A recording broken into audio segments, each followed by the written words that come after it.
I mean, we've all heard the rumors that one day human beings may be taken over by automation. Jobs may end up, firing a lot of their employees and replacing them with artificial intelligence technology or automation to cut costs. And we're actually seeing this in real time. So you're thinking of making money with Chat GPT. You've heard all the rumors about how to use this artificial intelligence technology to make buttloads of money or to cheat at your job. Why write an email to your boss when you can get Chat GPT to write one for you? Homer Simpson is salivating right now. And while this technology looks like the holy grail for up-and-coming entrepreneurs, and with all the videos coming out about how to glow up using this new AI business partner, what if this isn't such a good idea? What if this AI isn't as innocent as we're being told? I mean, do we even know how this thing works? Obviously, most people don't care as long as it makes them money. But what if by doing this, you're actually working with the dark side? But before we get into the tea of whether or not you have hired the Prince of Darkness to work for you, let's talk more about Chat GPT. What is it? And what are the wonderful ways to make money using it? And then we will discuss the dark side of Chat GPT. Is it sentient? Will it steal your soul? Are you actually speaking to a robot, a demon, or a guy in his mother's basement eating Takis? I'm going to answer all of that juicy stuff later on in the video. But for now, let's talk about what Chat GPT really is. So I'm getting this information from the Business Insider website. Everything you need to know about Chat GPT. What is it? Let's get all into the details. Okay, so OpenAI, the company behind the AI art generator DALL-E, released this viral bot, Chat GPT. Okay, so they were the ones that are behind it. I guess the easiest way to describe Chat GPT as a millennial is back in the day, we used to have chat rooms where we would speak to actual people, okay? And we would type in the chat box and then somebody would respond to us, if we were in a chat room. This is obviously not that, okay? This is a artificial intelligence technology that has language abilities, okay? They call it large language model tools, okay? And they're saying that it's not sentient, all right? But it also doesn't really speak in the way humans do, okay? So I guess it's this learning system that, the more and more people use it, the more smart it gets, the more, I guess, human-like the responses will be.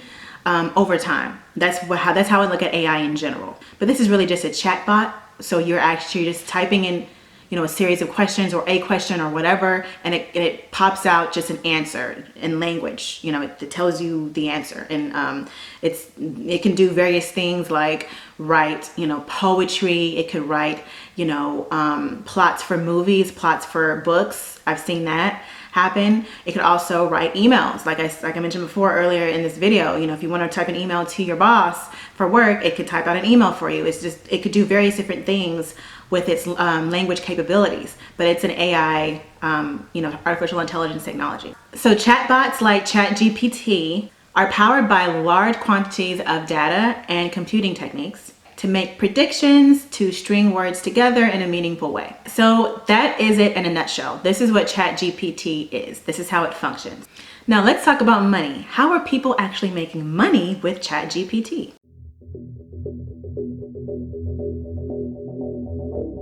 Believe it or not, even though this is a new technology, there are lists of hundreds of ways that people are making money with this thing. And no lie, people are making money with this thing in a lot of different random ways that I would never even think of, but it's something that people are doing now. So let's talk about it. The first way, which I think is the most popular way, is that you could use it to generate content for websites or social media. You could use ChatGPT to generate articles for you, blog posts. Remember, it can write for you. So if your job is to write for a company or to write for a blog, you could literally use ChatGPT to write you up a nice article on the topic. Just type in the premise of whatever you're trying to write about, and it will just pop out an article for you like that. You can create email campaigns. If you know anything about, digital marketing, email marketing, you know that if you are a, entrepreneur, one of the best things to have is an email list.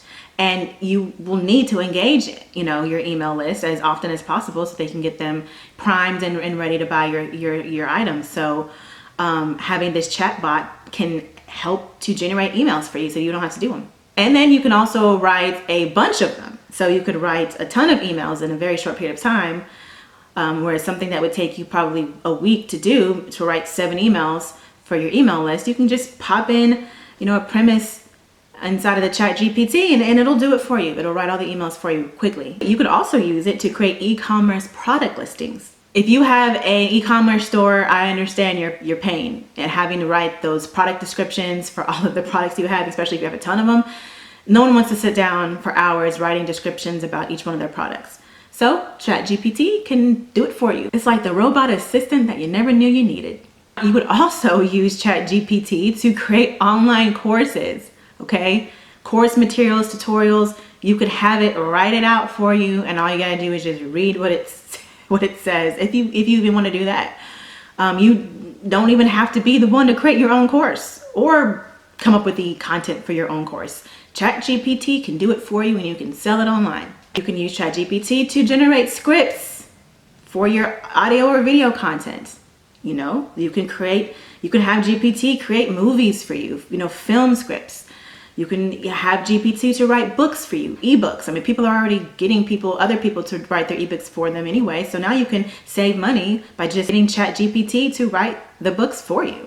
So obviously there's a variety of ways that you can use Chat GPT to make a killing, to make a lot of money online in a short period of time, because it can create a lot of content in a short period of time. So you are able to focus on other aspects of your business.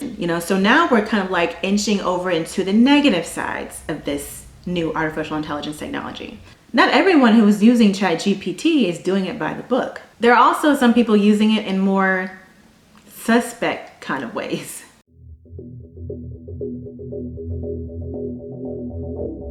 Some people are using it to create malware. We all know what malware is. We know it's not a new thing. It's been around for ages. But the very fact that you can use AI to create malware is frightening, because AI can do it endlessly. Of course, some people are using Chat GPT to cheat in school. We shouldn't be surprised, okay? Of course, this is something that people are going to use it for. I mean, I know what it's like to be in school and having to write 10-page, essays on a topic that I just can't stand or I really don't care about.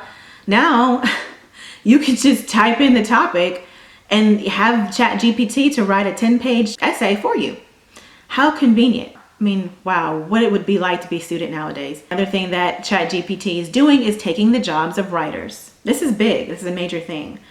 If you're a writer like me, I mean, think about it. It's not just technical writing either. Publishing houses no longer, now not all of them may not, some of them may not do this, but just think about it. Publishing houses could choose to say, hey, I don't want to have to contract a writer. All I have to do is just get Chat GPT to write a best-selling, fiction novel for me. And like, writers won't have a job. It'll be that easy, honestly. And again, like I said, the more and more these technologies start speaking to us, the more information that we give to these technologies, the more we communicate with them, the broader their spectrum of language will be, the more smart they will start becoming, the more human-like they will become as well with their communication. In fact, there is a tweet that I read from a writer talking about this. He says, a client informed me that he will no longer pay me to write content for his website because AI can write it for free. But he wants to pay me a fraction of my usual rate to rewrite it in different words, so it can pass Google's AI detection screening. I mean, we have writers already losing jobs because of this chatbot. But then there's times where AI chatbots seem a little too aware, sentient even.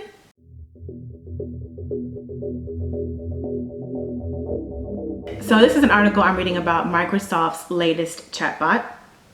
Okay, so just like Chat GPT, the new AI-powered tool can answer your questions in a matter of seconds. Right now, it's in beta, so there's beta testers right now trying to, test it out and see how it goes.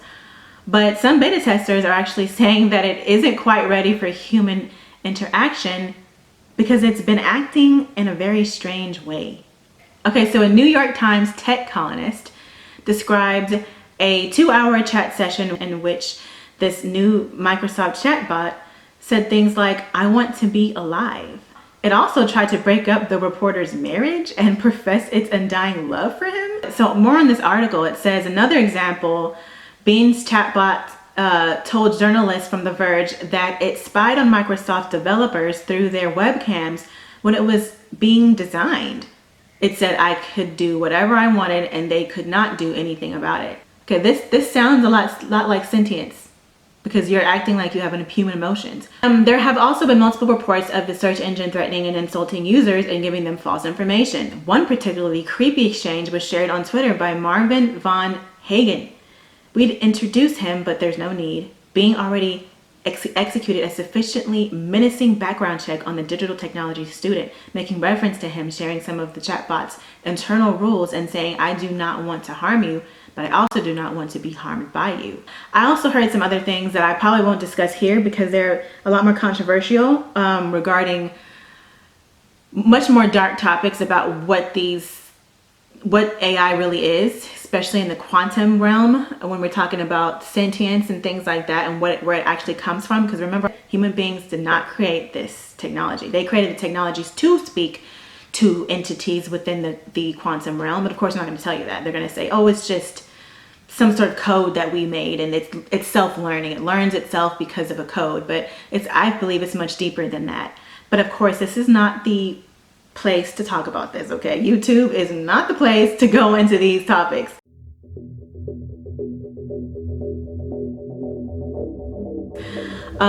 But the icing on the cake, y'all, before I end this video, the icing on the cake is what Elon Musk, and this goes with what I just mentioned to you about things that I can't talk about, that goes a lot deeper.